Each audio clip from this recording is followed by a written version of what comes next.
J'ai l'honneur d'accueillir le révérend père Constantin Kenanidis, docteur de la faculté de théologie de l'Université Aristote de Thessalonique en Grèce, directeur de l'Institut de théologie orthodoxe de Bruxelles Apôtre Paul, secrétaire général du bureau de l'Église orthodoxe auprès de l'Union européenne et recteur de la paroisse Saint-Maxime le Confesseur à Gornichem. Révérend Père, Christ est ressuscité. En vérité, ressuscité. Nous sommes à quelques jours de l'Ascension et de la grande fête de la Pentecôte. Après la fête de la Résurrection, nous avons pénétré la période qu'on appelle pentecostale.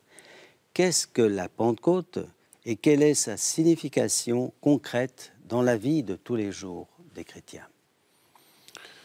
Tout à fait.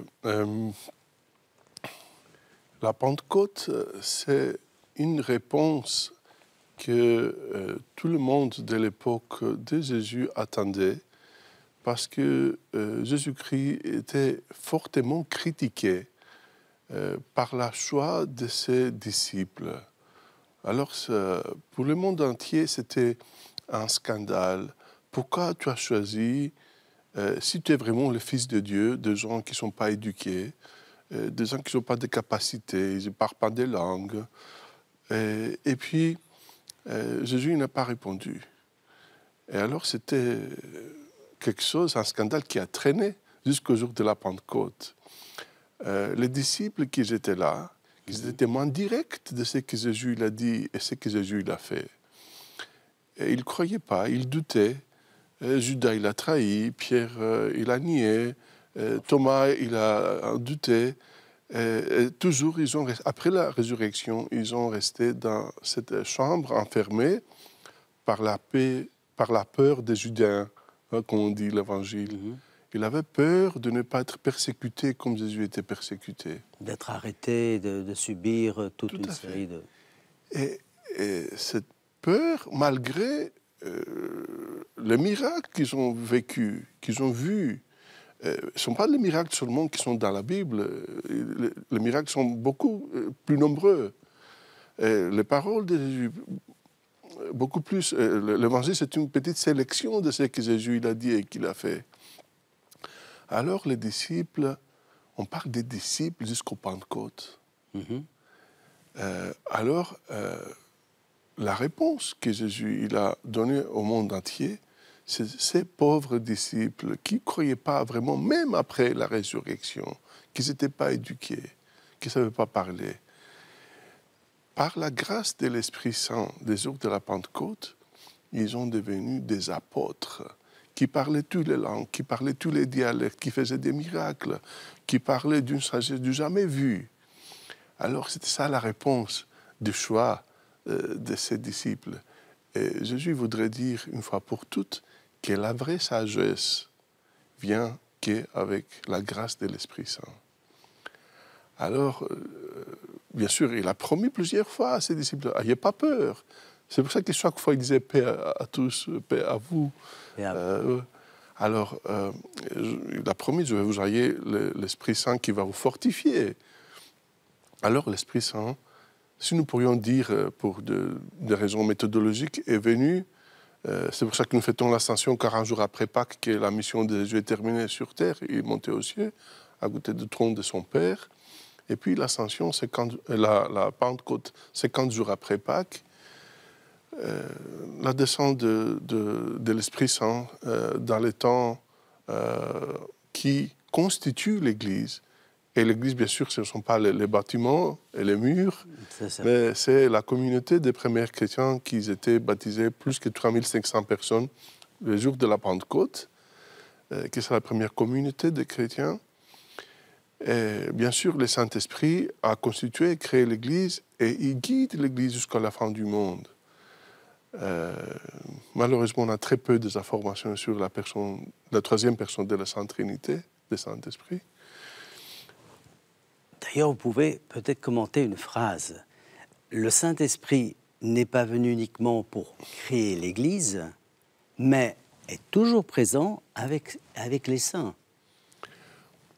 Oui, tout à fait. Tout à fait. Vous avez tout à fait raison, parce que certains disent que la présence du Saint-Esprit qui a inspiré les auteurs des évangiles ou jusqu'au acte des apôtres est disparu. Non, ou est présent à travers du baptême, de notre baptême. Bien sûr, les saints et les saintes sont la preuve de la présence de l'Esprit Saint dans notre vie, et ils sont des indicateurs. Comment arriver au salut, comment approcher Dieu. Les saints et les saintes sont vraiment toujours de personnes d'inspiration.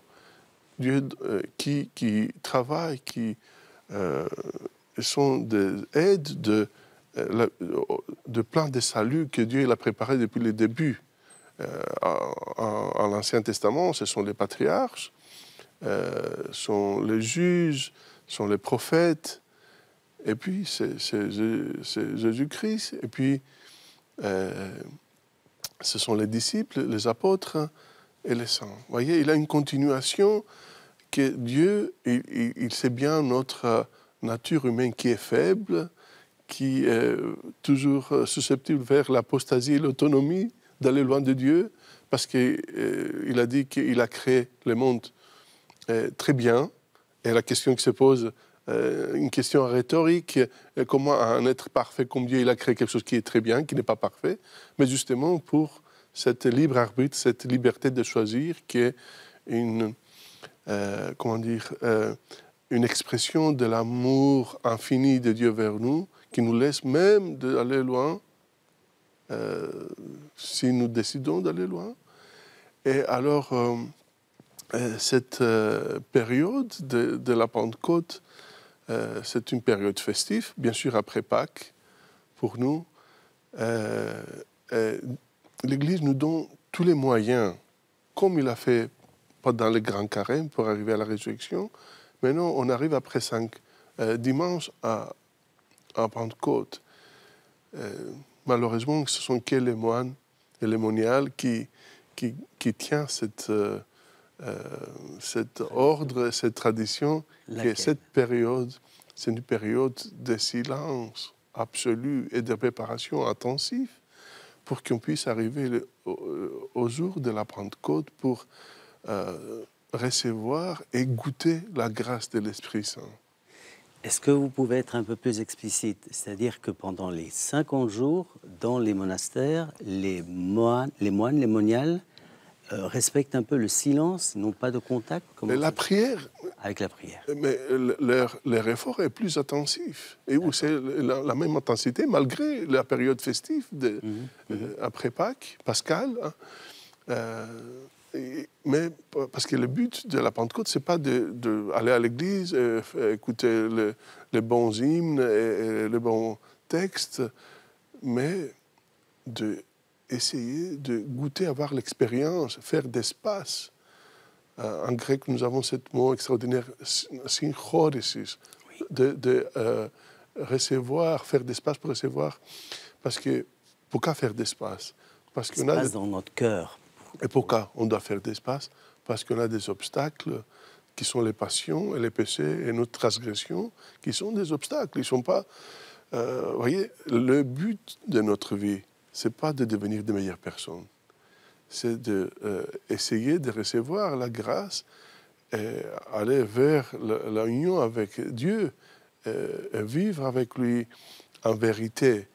Et alors, Pentecôte, le jour d'après la fête de l'Esprit Saint, c'est une opportunité unique dans l'année liturgique pour qu'on puisse, nous faisons un effort, qu'on se prépare pour vraiment participer à cette fête extraordinaire qui est la descente de l'Esprit Saint. Père Constantin, un grand merci pour votre présence et votre partage au niveau de votre expérience et toutes les émotions que vous nous avez partagées en ce moment. Un grand merci. Merci à vous, téléspectateurs, et que Dieu vous garde.